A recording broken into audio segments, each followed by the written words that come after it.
एक 18 साल की लड़की, उसका पहला लॉटरी टिकट और किस्मत ऐसी कि सीधा $1 मिलियन का जैकपॉट। ये कहानी है कनाडा की चार्ली लगार्ड की। उस वक्त पूरे कनाडा में ये हेडलाइन बनी थी क्योंकि चार्ली ने वो किया जो 99% लोग नहीं करते।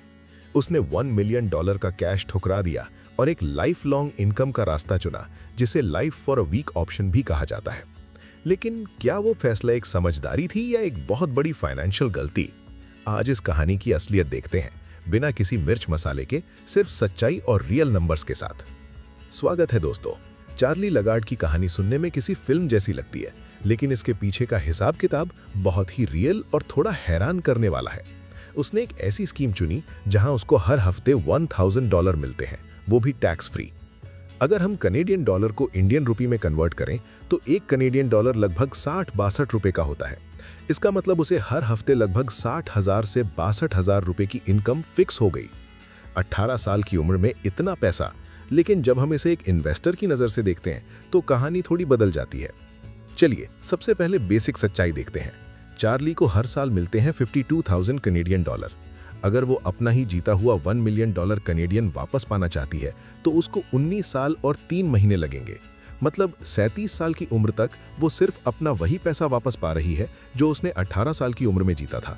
इसमें उसका कोई मुनाफा नहीं हुआ, सिर्फ उसके अपने पैसे को लॉटरी कंपनी ने किश्तों में बांट दिया। अब बात करते हैं एक ऐसी चीज की जो बिल्कुल रियल है और हर साल होती है, महंगाई, जिसे इन्फ्लेशन कहते हैं।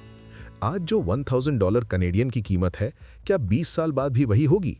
बिल्कुल नहीं। कनाडा में हर साल चीजें महंगी हो रही हैं। 20 साल बाद उसके $1000 आज के शायद $600 के बराबर रह जाएंगे। उसकी इनकम फिक्स है, लेकिन उसकी सामान खरीदने की ताकत हर साल कम होती जा रही है। ये एक धीमा जाल है। सबसे बड़ा नुकसान जो चार्ली ने किया वो था अपॉर्चुनिटी कॉस्ट। मान लीजिए वो $1 मिलियन कनेडियन आज ले लेती। अगर वो उस पैसे को किसी सेफ जगह इन्वेस्ट करती जो साल का 7-8% प्रॉफिट देता है, तो उसका मुनाफा ही साल का $70,000 से $80,000 कनेडियन होता। यानी वो हर साल $52,000 निकाल भी लेती, तब भी उसके पास एक्स्ट्रा पैसा बचता और उसका असली $1 मिलियन हमेशा के लिए सेफ रहता। उसने बिना इन्वेस्टमेंट के सिर्फ कैश फ्लो चुना, और यही असली गलती है। एक और रियल फैक्टर है कंट्रोल। जब आपके पास एक साथ पैसा होता है तो आप उसे किसी बड़ी जगह लगा सकते हैं, जैसे जमीन खरीदना या कोई कारोबार शुरू करना। लेकिन चार्ली के पास वो ऑप्शन नहीं है। वो हर हफ्ते सिर्फ $1000 का इंतजार कर सकती है। वो अमीर तो है, लेकिन उसके पास एक साथ बड़ी रकम नहीं है। उसकी किस्मत अब लॉटरी कंपनी के हाथ में है। अब आप कहेंगे, भाई वो तो बच्ची है, एक साथ पैसा मिलता तो पार्टी में उड़ा देती। ये बात सच हो सकती है, इसीलिए उसने सेफ्टी चुनी। लेकिन हिसाब के हिसाब से सेफ्टी की कीमत बहुत महंगी पड़ी। उसने करोड़ों का फायदा सिर्फ इस डर में छोड़ दिया कि वो पैसे संभाल नहीं पाएगी। तो दोस्तों, चार्ली लगार्ड की कहानी हमें ये सिखाती है कि पैसे की समझ क्यों जरूरी है। किस्मत आपको अमीर बना सकती है, लेकिन दिमाग ही आपको अमीर बनाए रखता है।